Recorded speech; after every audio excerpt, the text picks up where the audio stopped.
ನಾಳೆ ಬ್ಯಾಂಕ್ ಸಿಬ್ಬಂದಿ ಸರ್ಕಾರಕ್ಕೆ ಮುಷ್ಕರದ ಬಿಸಿ ಮುಟ್ಟಿಸಲಿದ್ದಾರೆ. ವಾರದಲ್ಲಿ 5 ದಿನ ಕೆಲಸದ ಅವಧಿಗೆ ಆಗ್ರಹಿಸಿ ಬ್ಯಾಂಕ್ ಸಿಬ್ಬಂದಿ ನಾಳೆ ಮುಷ್ಕರಕ್ಕೆ ಕರೆ ನೀಡಿದ್ದಾರೆ.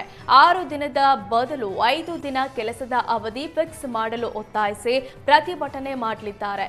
ಸತತ ರಜೆಯಿಂದ ಕಂಗಾಲಾಗಿರುವ ಗ್ರಾಹಕರಿಗೆ ನಾಳೆ ಮತ್ತೆ ಬ್ಯಾಂಕ್ ಮುಷ್ಕರದ ಬಿಸಿ ತಟ್ಟಲಿದೆ. ಇತಿಹಾಸ ಪರಂಪರೆ ಹೊಂದಿರುವ ಜಮಖಂಡಿ ತಾಲೂಕಿನ ಮುತ್ತೂರು ಮಹಾಲಕ್ಷ್ಮಿ ದೇವಸ್ಥಾನದಲ್ಲಿ ಗಣರಾಜ್ಯೋತ್ಸವದ ಪ್ರಯುಕ್ತ ದೇವಿಗೆ ವಿಶೇಷ ಅಲಂಕಾರ ಮಾಡಲಾಗಿದೆ. ತ್ರಿವರ್ಣ ಧ್ವಜವನ್ನೇ ಹೋಲುವ ವಿಶೇಷ ಸೀರೆಯಲ್ಲಿ ಮಹಾಲಕ್ಷ್ಮಿಗೆ ಉಡಿಸಲಾಗಿದೆ. ಮಹಾಲಕ್ಷ್ಮಿಯಲ್ಲಿ ಇಂದು ಭಾರತಾಂಬೆಯ ಪ್ರತಿರೂಪ ಕಂಡ ಭಕ್ತ ಸಾಗರ ವಿಶೇಷ ಪೂಜೆ ಮತ್ತು ಮಹಾ ಮಂಗಳಾರತಿ ಸೇವೆ ಸಲ್ಲಿಸಿ ಪುನೀತರಾದರು. ಕೇಂದ್ರ ಸರ್ಕಾರದಿಂದ ಶತಾವಧಾನಿ ಗಣೇಶ್ಗೆ ಪದ್ಮಭೂಷಣ ಪ್ರಶಸ್ತಿ ಘೋಷಣೆ ಮಾಡಲಾಗಿದೆ. ಈ ಬಗ್ಗೆ ಪ್ರತಿಕ್ರಿಯೆ ನೀಡಿದ ಶತಾವಧಾನಿ ಆರ್ ಗಣೇಶ್, ಪದ್ಮಭೂಷಣ ಪ್ರಶಸ್ತಿಯನ್ನ ನಿರೀಕ್ಷೆ ಮಾಡಿರಲಿಲ್ಲ.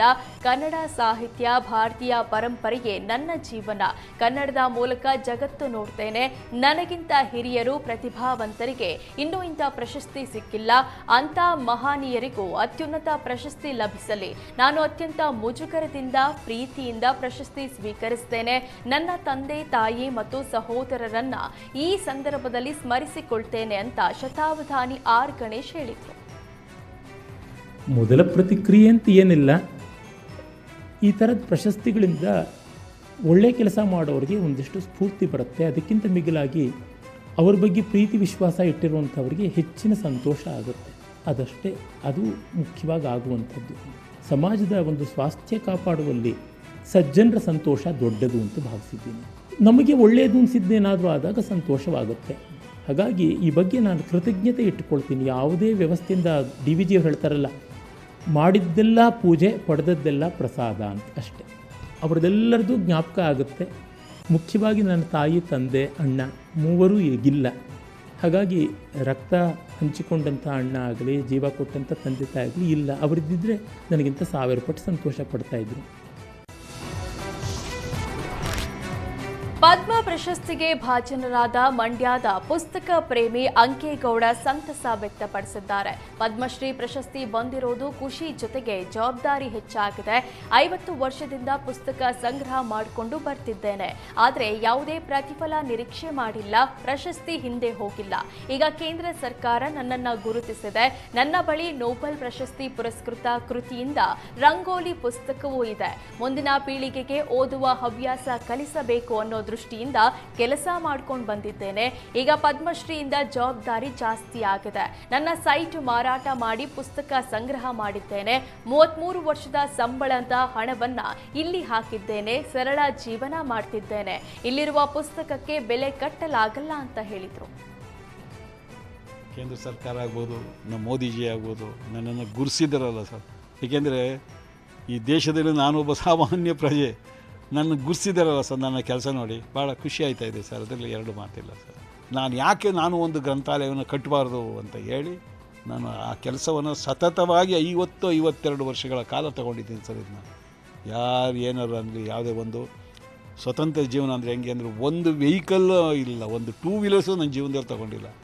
ಎಲ್ಲ ಕಾಲ್ನಡಿಗೆ ತಲೆ ಮೇಲೆ ಓದ್ತಿದ್ದೀನಿ. ಆಟೋ, ಅಣ್ಣಂದಿರಿಗೆ ಆಟೋ, ಬಸ್ಸು ಹಿಂಗೆಲ್ಲ ಹಾಕ್ಕೊಂಡು, ನಿನ್ಗೆ ಯಾವ ಹುಚ್ಚು ಅಂದವರು, ಹುಚ್ಚು ಬಂದ್ಬಿಟ್ಟದೇನವರು ಎಲ್ಲ ಸೈರಣೆ ಮಾಡಿಕೊಂಡು ಇವತ್ತು ನೋಡಿ ಸರ್ ಇದು ತಂದಿದ್ದೀನಿ.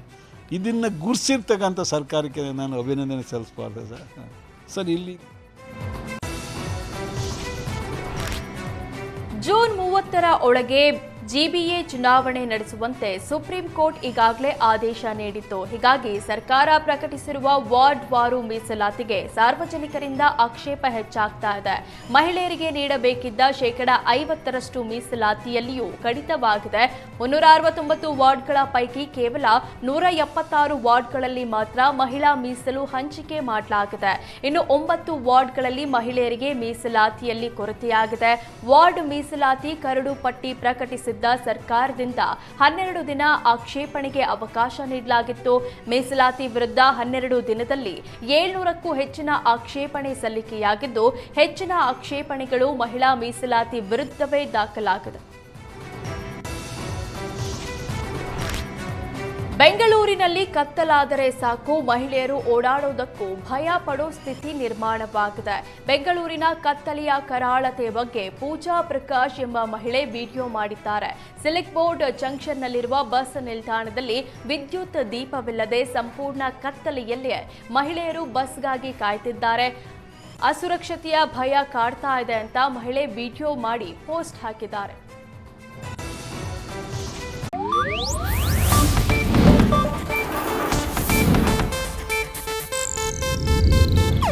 ಇದು ಏಷ್ಯಾನೆಟ್ ನ್ಯೂಸ್ ನೆಟ್ವರ್ಕ್ ಪ್ರಸ್ತುತಿ.